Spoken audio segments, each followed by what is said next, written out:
been monitoring the issues that we faced, the trajectories that we're looking for in terms of hospitalizations, intensive care unit hospitalizations, percentage of positive cases versus tests.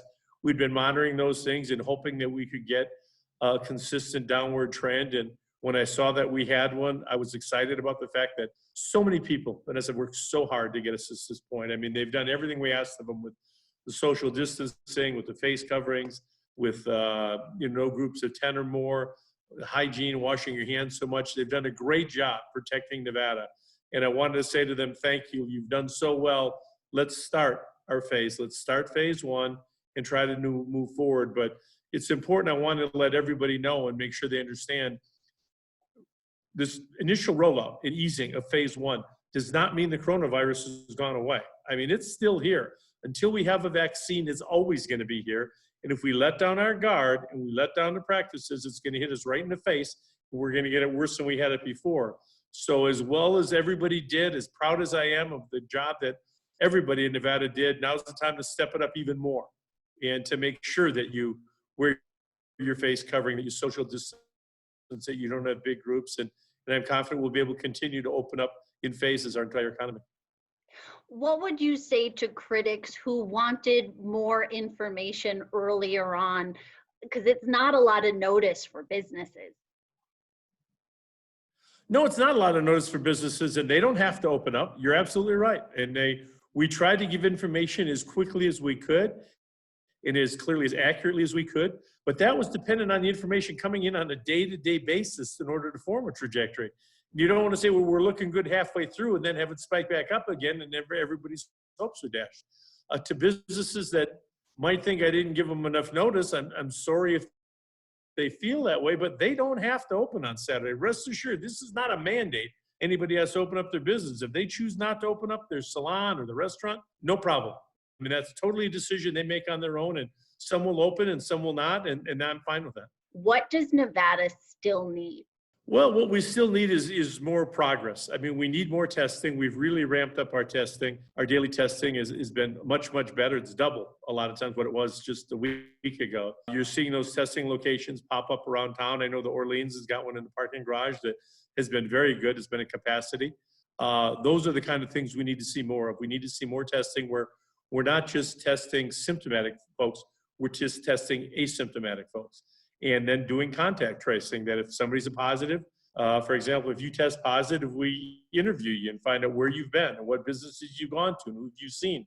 And then we go and see those people and they can be quarantined or tested so that we're sure that everybody, it doesn't get into wild surge and an explosion of the virus. So we've implemented better contact tracing. We're hiring more people. We've done more in terms of testing, and that needs to continue along with all Nevadans continuing to participate in the standards that we've set forward, the protocols. The masks. You addressed this during the press conference, but they are controversial. A lot of people are for them. A lot of people are against them. You said you would require them for employees at businesses, but not the customers. Could you again talk about that? Sure. Employees, I can mandate that employers, before we let them open back up, that they tell their employees to wear masks and require their employees to wear masks, and they will have to do that. And I'm hopeful that these same businesses will provide masks for their customers. Now, understand that these businesses that are opening up, we didn't have a capacity limit on Costco or Sam's Club or Smith's or Albertsons. Now we do. They're subject to the same capacity limit of 50%. I encourage everyone to wear a face mask when they're out, when they're not home with their household. Unfortunately, you're in the news business, you've seen some of what's happened across the country with face masks. We had a security guard shot in the face at a dollar store. We've had a park ranger, pushed into a lake.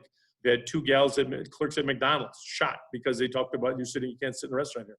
People are overreacting to the face mask that they don't want to be told what to do. I'm not telling them what to do. It's who they go home to. It's their child. It's their parent. It's somebody that's in a vulnerable population that doesn't have the immunities that they might have, that would be subjected to a more likelihood of getting the disease. And that's who I am asking to look for. Yes, it's a little bit of an inconvenience to put a face mask on, but it's not something that's that big of a deal. It really isn't. If you put it on and you wear it, It's not you that it's protecting. It's the other people that it's protecting. You go in a store and you don't wear a face mask. It's not Vanessa I'm worried about. It's 100 people that you might talk to or might see you or might breathe the same particles. That's who it's protecting. It's all of the other people. And if these individuals don't want to wear it for themselves, think about wearing it for everybody else. Think about wearing it for the rest of the population that is wearing it. They're wearing it for you. Every press conference, we ask you about unemployment and Dieter. One of the suggestions we've heard from viewers is why not make it a 24/7 line? We're a 24/7 town. We have so many viewers reaching out to us, and I think they want to hear we're doing A, B, and C. Can you address that again, please? Because really, Sure. we can't stress how many We'd people hire reach out. more. Yeah, I know how many people reach out because they reach out to my office as well. We can't go 24/7 without more people. I mean, if I could hire 200 more people or 500 more people tomorrow that were trained, that would be great. But they're not. It takes a long time to train someone. We brought on a call center, but they're not trained to handle these specific questions that people have.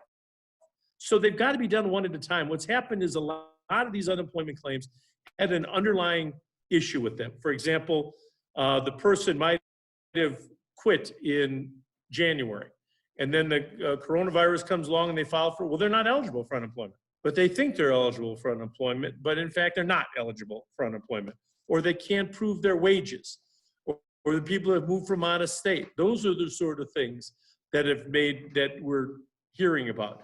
Now, we brought on Heather Korbulik, who's been incredible. I mean, she's answering the questions. She got right in there.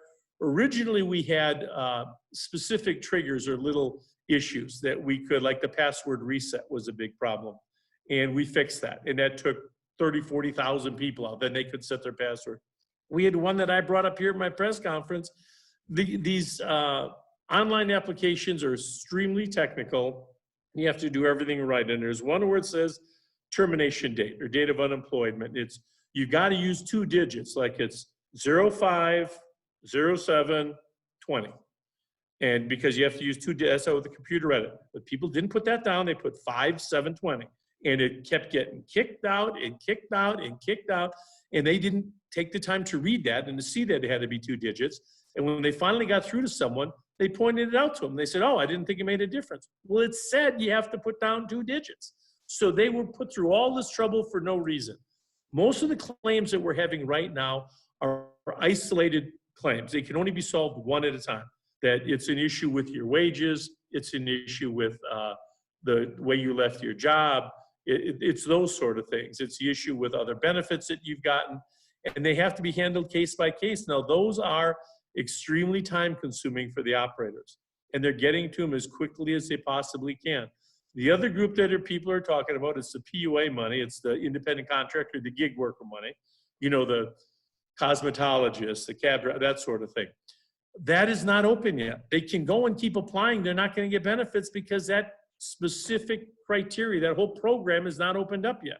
We'll hopefully get that opened up in the next week, 10 days. But right now, they can't get benefits. So we're working through these as much as we can. We could hire people, but it's going to take us 2 months to train people or a month to train people. So then it's going to get worse because I'm going to have to take the ones that I already have trained that know what they're doing, say, okay, stop handling claims and take some time to train Stephen over here and Vanessa, and then maybe they'll get it. Well, now I got nobody answering the claim. So it's a tough balancing act. It's so tough. And I can tell you, every one of my staff that are taking these calls, I listen to take the calls, are heartbroken when they talk to the people because they've got such real stories. But we're working as quickly as we possibly can. And I want to assure you, every single governor in every state has got this same problem. Most are, believe it or not, much worse than ours. I mean, we've got a lot of ours handled. And we're all dealing with it at the same time. No one had a system that was set up to handle this many phone calls or this many computer entries in a shorter period of time. It just didn't exist, and it doesn't exist. Was the money spent on that call center that was added a waste since they can't help people with specifics? Well, no, it's not a waste at all, but they're the ones that fixed the one with the two digits. I mean, they can help people. That's federal money that came in. That center's biggest issue they're going to be dealing with is the PUA money, the gig money that we're talking about, the independent contractors. That's what they're trained to do. They're not trained, because that's the same for every state in the country. Everybody's unemployment system is different. They weren't trained to handle our unemployment claims. We brought them on early because the PUA isn't available till, middle of the month, the 15th. They got another 8, 9 days, I guess. So they're just kind of helping us out and answering general questions. Now, I understand if you're calling in and you're frustrated because you haven't been able to get your claim paid, you're going to say, geez, you're doing me no good. But sometimes they can point out, they can send you back to the application and say, look, make sure little things make a big, big difference. If you skip something, you skip putting in an address or a zip code, and they've helped people that way. And if it's managed to help people, that's great. But their biggest function is going to be on the independent contractor gig worker side. When will there be a special session, and what are you looking at as far as the economy here and bouncing back, losing the tax revenue, less visitors to the Strip? What can you say about that? Well, everybody's budget has just been crashed. I mean, whether it's the Clark County, the city of Las Vegas, Henderson, whoever it might be, the state of Nevada, we've all just been decimated. One from the gaming tax, from the sales tax, all of that has been extremely difficult. And it's going to be hard for any of these governmental entities to move forward.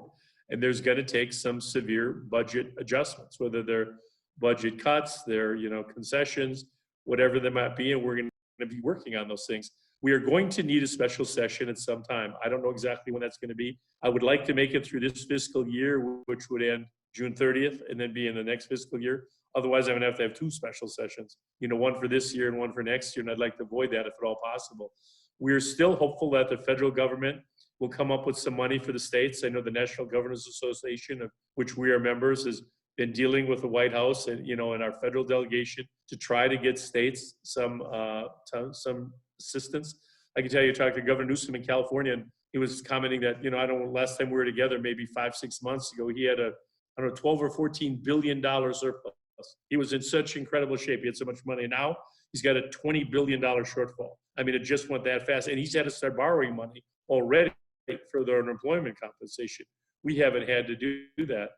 Every state has been hit by this, so we're in unanimity in asking the federal government for some help. And whatever they'll be able to do, I don't know. But we're continuing to pursue that, because otherwise it's going to have to come from cuts and concessions.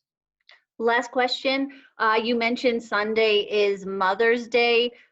What if you see your neighbors having a Mother's Day party? What do you do?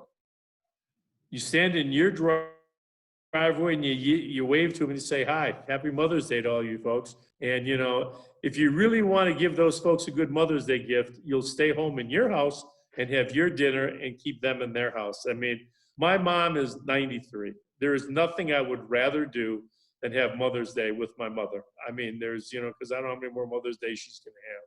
And I would love to be able to have dinner with her, but I've been up here for 6 weeks, and it wouldn't be fair to me. I would never jeopardize her health by me going down there and having dinner with my mother. As much as I would love that more than anything else, her health, her life is too important to me. And I want everybody to understand that we had this come up here in Washoe at Easter, a couple weeks back. We encourage everybody, don't have Easter gatherings. But they had a couple of Easter gatherings, and they invited over your siblings and aunts and uncles, and had a party dinner with 20, 30 family. Now, they said they were all family. Well, they're not household family. They're extended family to the 3rd degree of consanguinity, but they're not household family. So they all got together, and we had dozens of positive cases as a result of folks doing that on Easter Sunday. And it's important that they know not to do that on Mother's Day, because we'll have the same spike again. Every time people get together in groups, this happens. When they had their voting in Wisconsin and you had to turn out and vote in person, 2 weeks later, they could show that there was a spike, and it was directly attributable to people that stood in line and voted. So as much as you want to have Mother's Day dinner, that nice ham dinner and mashed potatoes with your next door neighbor when they invite you over, stay healthy for you and stay healthy for them. And just have your own Mother's Day dinner and wish them well. And you make a phone call, do a FaceTime or whatever you might be, but it is not recommended that you get together with other folks and have a Mother's Day dinner. Real quick question, before we wrap up. Yeah. What do you miss the most about life before COVID? Geez, I guess I love people. I'm a people person. I love getting together, having dinner, going to events. I had to do a deployment today. I didn't have to. I was honored to do deployment over Nevada National Guard, where they flew off to Afghanistan. We sent 30 troops over there, and they were socially distanced. You know, I didn't get the chance to go up and give them a hug goodbye and to give the little kids a high five. I like to go to events. I like to meet people. I like to talk to people. I like to have one-on-one conversation. I'm not used to I've been interviewed thousands of times, but I'm not used to this computer interviewing thing. I'd rather do it face to face. And I like interaction. And I love going out to family dinners with my kids. My wife and I take my kids out on Sundays when I'm home. I haven't been able to do that sort of stuff. And I miss that. I miss that a lot. And I know all you viewers miss that. But it's not forever. It's for a short period of time. And I don't want to miss one of my family members or somebody that I love because they got the virus and weren't able to survive. I'm willing to give up on a dinner or a meeting that I might have. And hopefully in the long run, we'll all be a little bit better off.